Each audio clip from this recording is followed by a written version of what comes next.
Hi everyone, welcome back to my channel. So last week someone had asked me to share how to make an envelope. Now the envelope that I am going to make is using the 123 punch board because I need to make a envelope box. This card that I made, I showed you guys, these cards are pretty dimensional. They won't go inside of the regular envelopes that come with them. And I want to mail it, so I have to make this box envelope. And I tried it the other day and it was perplexing me. And I watched the video and then I realized that I was not paying attention. So I'm going to show you what I learned, and in hopes that if you're having problems, you will get it like I just got it. So the card the card is a 5.5 by 5.5. And you know the thing with the envelope punch board, you go to the chart and you find the card size, you cut the paper to the paper size, and then you score it where it says the punch guide. So I got all that. My card is 5.5 by 5.5. My paper is 9 1/8 inch by 9 1/8, and I'm going to score it at 4.5. So we're going to put it in at, what am I doing? We're going to put it in at a 4.5, and then make sure that's, yeah, 4, oh my gosh, 4.5, here we go. Okay, then we're going to punch, and then you're going to make 2 score lines, A and B, and you can see them right here, the envelope score line B and A. So the little notches are right in here. So this one is the outer one, and that's B, and then the one closest is A. And that's where you got to pay attention to, because when you rotate your paper, you're going to line it up with A. And A is the line that's closest to you, not the one to the far left. So we're going to line that little notch there up with A, the first score line you made.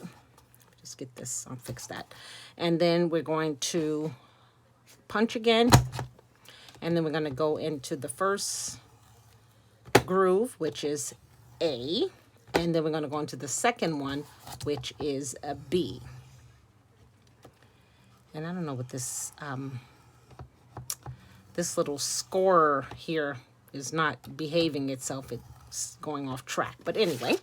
Okay, again, line it up with A, which is the first one closest to you, and punch, and then 2 score lines again. First one is A, second one is B. Okay, and then rotate again, line it up with A, which again is closest to you. This line is closest to you. And we're going to score on that first line, which is A, and then the second one, which is B. This thing is going off track again.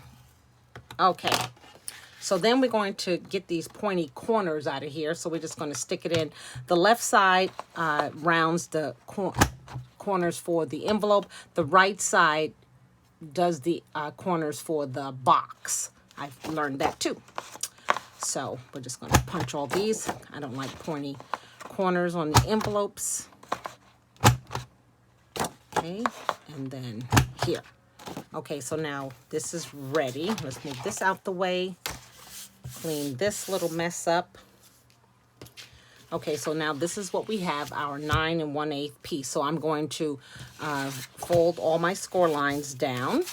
I like to do the inners first, get them all creased, and then go back and crease the second ones.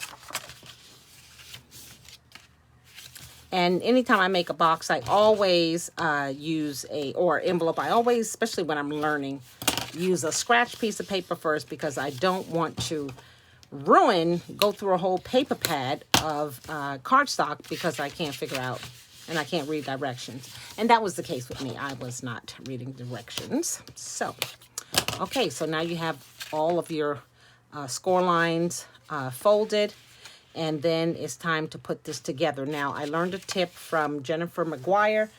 She, and believe it or not, she did this same box using the regular envelope punch board, even before the 1, 2, 3 came out. I wish I would have saw that video before I purchased this because just it was easy to do. So I'm just going to put this in here like this so my box will have its good old shape and I have something to lean on because I want to make sure everything is lined up. So it's going to look like that. Now what I've discovered is works for me is to put my tape, actually let me see something again. Yes, to put my tape on the inside, not on that side. So let's go ahead and put this right here, and I'm just going to get it as close to the edge as possible. And I'm using the red line tape. I tried the Sizzix tape, but it needed something a little stronger. This is some heavy cardstock, by the way, and I'll probably use heavy cardstock when I do make this envelope box. Okay, so we're gonna peel this tape back. And then let's get the other side. I'm gonna put that here. Again, I find that it's easier close to the edge. Cut that off. And then we'll just kind of brand it down so that it is adhered well. And then peel this off, and this should work. Okay, so what we have inside, I'm just gonna do one side at a time. I think I'll do this side here. I'm gonna bring that up. I'm trying to make sure that this little corner here closes. Actually, I'm going to use my line here to make sure that it is that is lined up good enough and that is straight so that it doesn't become wobbly, like so. There we go. Just gonna press that one down, and then I'm gonna do the same thing on this side. I'm just going to line up the edge of my box so that I know it's straight. Where's my tape at? Oh, you gotta go on inside. Okay.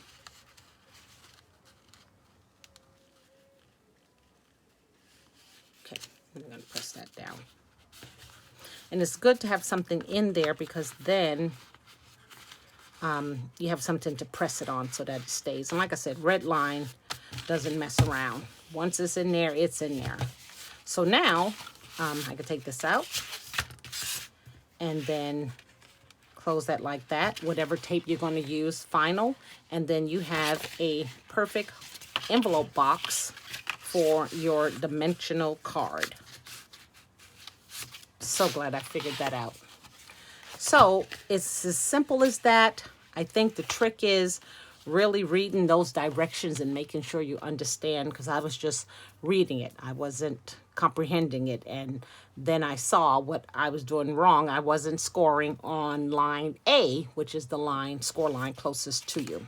So I hope you guys enjoyed that little quick tutorial, and if you have any questions, please feel free to leave me a comment down below. Have a good day. Bye now.